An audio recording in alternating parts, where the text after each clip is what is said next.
السلام عليكم ورحمة الله وبركاته. النهاردة ان شاء الله هنعمل مع بعضينا غرزة العمود بلفة او الدبل كروشيه. اول حاجة هنعملها ان احنا نعمل عقدة البداية وهنعمل غرزة السلسلة. انا عايزة اعمل سلسلة من 10 غرز، فهعمل 10 غرز وهزود عليهم 3 غرز علشان الارتفاع بتاع غرزة العمود بلفة. هنعمل مع بعضينا كده 1 2 3 4 5 6 7 8 9 10 وبعدين 1 2 3. جميل كده، يبقى احنا عملنا السلسلة بتاعتنا. طيب الخطوة اللي بعد كده ان احنا نبتدي نشتغل الصف الاولاني من الغرزة بتاعتنا. طيب هنشتغله ازاي؟ هناخد لفة على الابرة وهندخله في الغرزة الرابعة. انا بحاول اوضح اكتر. الغرزة الرابعة انا عندي هنا 1 2 3 ودي الرابعة، فانا عايزة ادخل 1 2 3، عايزة ادخل الابرة بتاعتي هنا. فاخدت اللفة على الابرة، ادخل الابرة بتاعتي في الغرزة، بقى في عندي 3 لفات على الابرة. وبعدين هطلع من 1 وبعدين هطلع من 2 وبعدين هطلع من 2، وكده عملت الغرزة بتاعتي. ماشي. تاني ناخد اللفة على الابرة بندخلها في الغرزة ونطلع اول مرة لوحده الاول لغرزة واحدة او لفة واحدة. تاني مرة بنطلعه من لفتين، والمرة التالتة بنطلعه من اللفتين التانيين. تاني خدت اللفة على الابرة، حطيتها هنا، دخلتها في الغرزة اللي انا هشتغلها. كده بقى عندي 3، كده بقى عندي 2، كده بقى عندي 2. نلاحظ ان احنا شغالين هنا في الباك لوب او في الحلقة الخلفية، عشان احنا لسه ما عملناش صفوف وما عملناش غرز فعلية.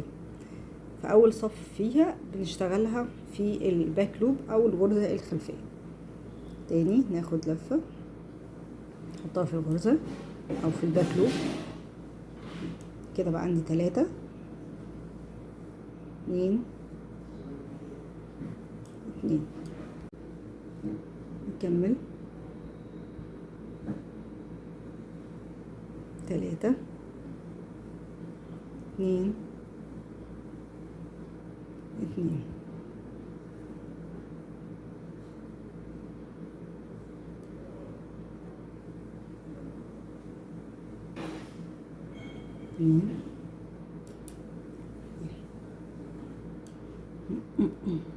ناخد لفة ندخلها في الغرزة اهو في الباك لوب. ما ظبطتش دي، ناخد لفة ندخلها في الباك لوب.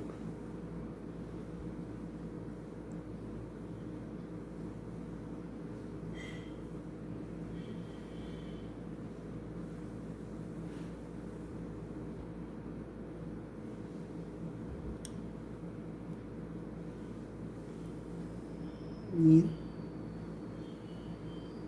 2.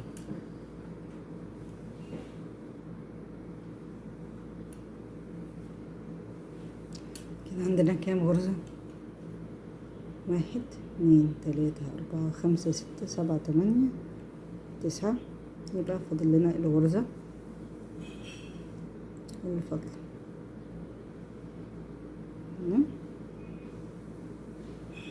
كده 2 2. كده عملنا ال10 غرز بتوعنا 1 2 3 4 5 6 7 8 9 10. تمام. طيب عشان نعمل بقى الصف التاني هنعمل ايه؟ احنا هنحط 3 غرز في هنا عقدة ان شاء الله ما تتضايقناش. هنحط ال3 غرز بتوع الارتفاع بتوع الغرزة. فادي كده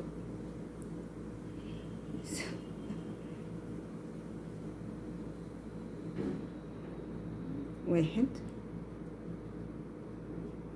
2 3 ماشي، والف الشغل واعمل ال10 غرز بتوعي تاني، بس هسيب اول وتاني وتالت اللي احنا عملناهم، اللي احنا لسه عاملينهم على الغرزة السلسلة، وهنعمل في الغرزة اللي هي الرابعة اللي هي فعليا اخر غرزة احنا اشتغلناها. 1 2 3 يبقى احنا هندخلها هنا، وهندخل بقى هنا مش في الباك لوب، لا هندخلها ما بين فرعين الغرزة تماما، لان دلوقتي في غرزة. ناخد لفة ندخلها هنا نطلع، بقى عندنا 3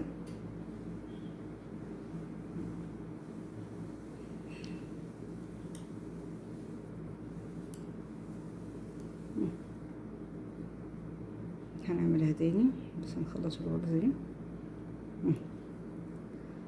كده. 1 ناخد لفة فين الغرزة اللي بعديها اهي هنا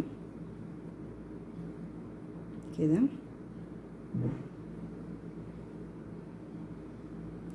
يبقى الغرزة بتاعتنا دي بنشتغلها عن طريق ان احنا ناخد لفة ندخلها في الغرزة ونطلعها، بعد كده نطلع الابرة بتاعتنا من لفتين، وبعدين ناخد لفة تانية، وبعدين نطلعها من اللفتين التانية. انا عارفة ان الموضوع شرحه اصعب من تنفيذه، يعني انا عشان اشرحه لكم الموضوع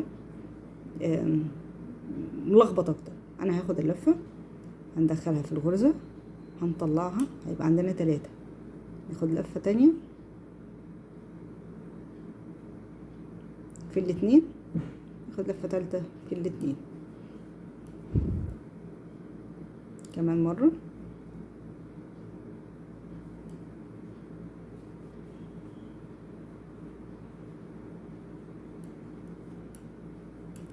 وزي ما قلت في الاول خالص احنا عشان نعمل غرزة العمود بلفة، لو احنا عايزين نشتغل 10 غرز، بعد ما بنعمل 10 غرز بنزود 3، ومع بداية كل دورة او كل صف بنزود 3 كمان. بس كده، دي كانت غرزة العمود بلفة او الدبل كروشيه. اتمنى ان يكون الشرح واضح قدر المستطاع ويحمسكم ان انتوا تشتغلوها، وافكركم بالشير واللايك والسبسكرايب علشان تعملكم مهم جدا بالنسبة لي، وبالتوفيق.